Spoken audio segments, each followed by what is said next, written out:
कितने कृपालु हैं।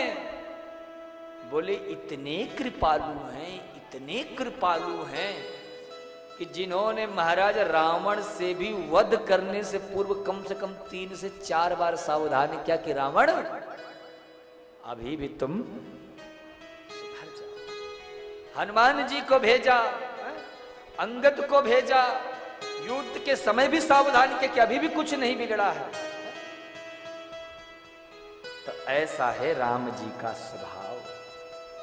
कौन प्रभु के स्वभाव की महिमा गाए? जिनके स्वभाव की प्रशंसा शत्रु भी करे, जिसके स्वभाव की प्रशंसा शत्रु भी करे, वो साधारण मनुष्य कैसे हो सकता है? कथा आती है, एक बार रावण कुंभकर्ण के पास गया। कुंभकर्ण ने रावण को देखा तो पूछा, रावण तुम चिंतित आज दशानन क्यों? आज तुम चिंता में क्यों हो? रावण ने कहा, हर ली हमने मिथिलेश कुमारी, हमने सीता का हरण कर लिया। अधिकार किया तुमने उन पर, तुमने अधिकार किया। पराई स्त्री को वश में करने का प्रयास किया। बोले वश में कैसे करूं? अधिकार कहां से हो? क्यों? लगती ही नहीं वह और हमारी, वह तो हमारी ओर दिखती तक नहीं है।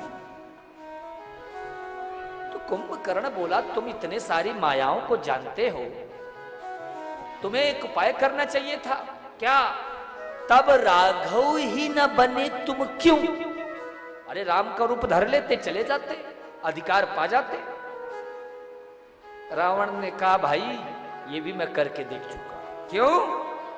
बोले इसमें हमको भाई भैरव भारी, इसमें हमको बड़ा भय है। क्यों? क्योंकि जब भी मैं राम का रूप धरता हूं, देखिए सुनिए राम जी का स्वभाव, जब भी मैं राम जी का रूप धरता हूं, जब राम का रूप लगा धरने, जब राम का रूप लगा धरने, मातु समान लगे सब नारी।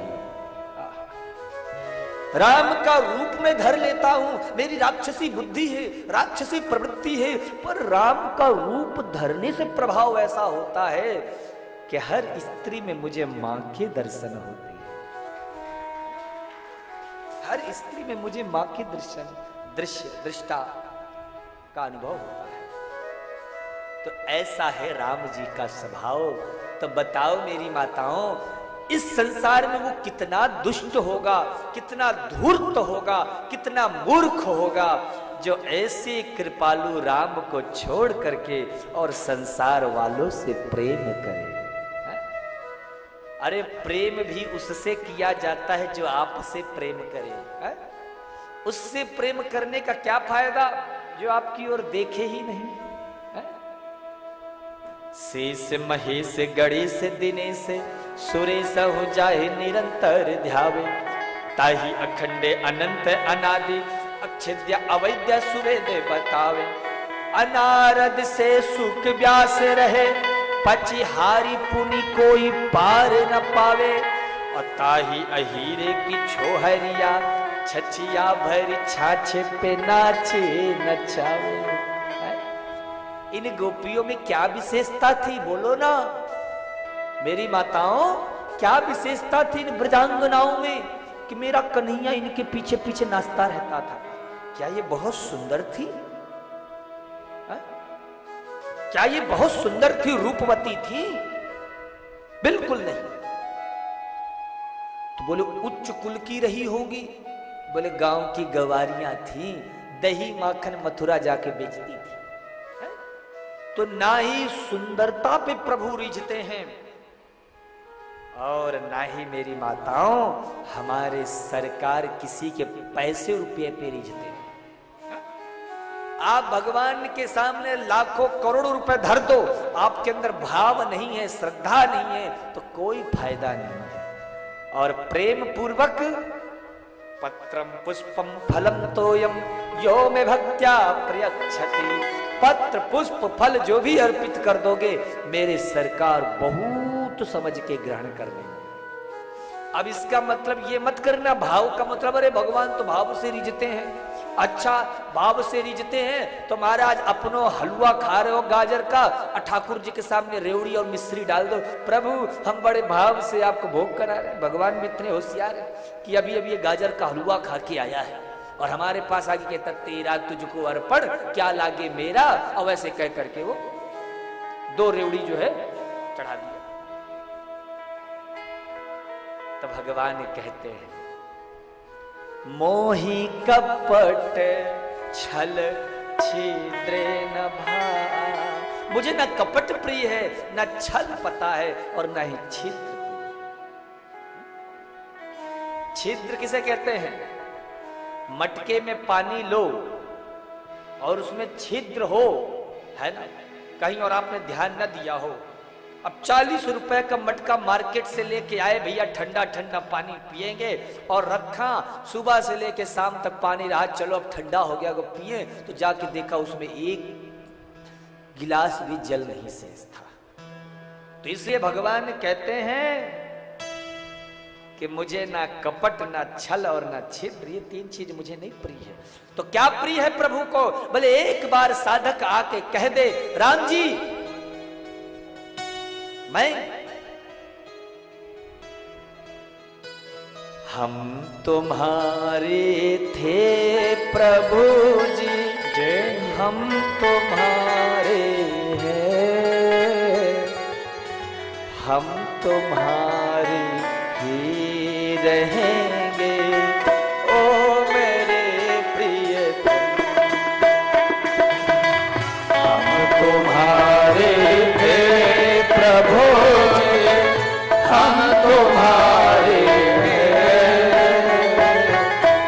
हम तुम्हारे ही रहेंगे ओ मेरे प्रियतम,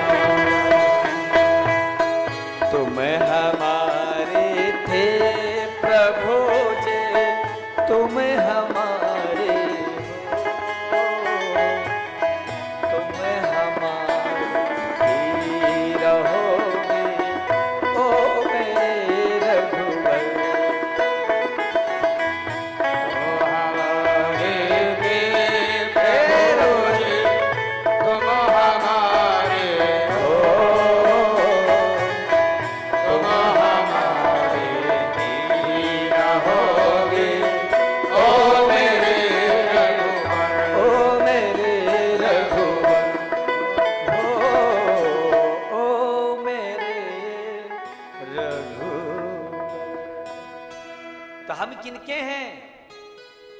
दुनिया वालों के हैं, बेटा हमारा है, अरे पोता तो हमारा है महाराज, मत कहो पोते को छोड़कर कथा में आई हूं, वो जब भी दादी दादी कहता होगा, हाय मेरा पोता, हाय मेरा पोता।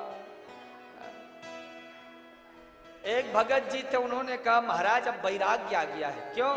बोले मेरे घर में मेरे एक पोता हुआ है और जैसी वो आके कहता है बाबा बाबा बाबा, मन में लगता है यार ये बच्चे भी, बताओ बच्चों के मुख में तो सत्य ही रहता है।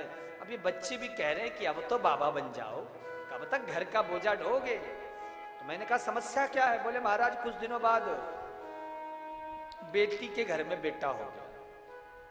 अब वो जैसी आके बोला ना ना ना ना, मन में प्लान था बाबा बनने का, लेकिन जैसी घर से निकले बेटी के बच्चे ने जो कहा नाना, प्लान तुरंत चेंज। अरे भैया इस शुद्ध तोतली बोली पे अब तो शर्माओ, नाती कहने लागे बाबा, तो अब बाबा ही बन जाओ। 50 की उम्र क्रॉस हो गई, फिर घर में नहीं रहना चाहिए। शास्त्र कहता है माई बाप 50 वर्ष की अवस्था तक महाराज 90% समय घर में लगाओ और 10% समय तीर्थ में लगाओ, और जहां 50 के ऊपर उम्र पहुंच जाए 90% समय तीर्थ में लगाओ और 10% घर में लगाओ। ये शास्त्र कहता है 10% ही फिर घर में वास करना चाहिए अपने जीवन के। 50 के ऊपर उम्र जाती है, 50 के बाद उम्र भी क्या कहती है मैया? बोलो क्या बा उम्र भी इशारा करती, अब तो सावधान हो जाओ, अब छोड़ो घर का मोह, अब छोड़ो बेटे का, नाती का, पोते का ब्याह, उसकी पढ़ाई लिखाई का, उसके दुकान का, उसका किराया भाड़ा, तो फलाने की गाड़ी, फलाने का मकान, सब छोड़ दो।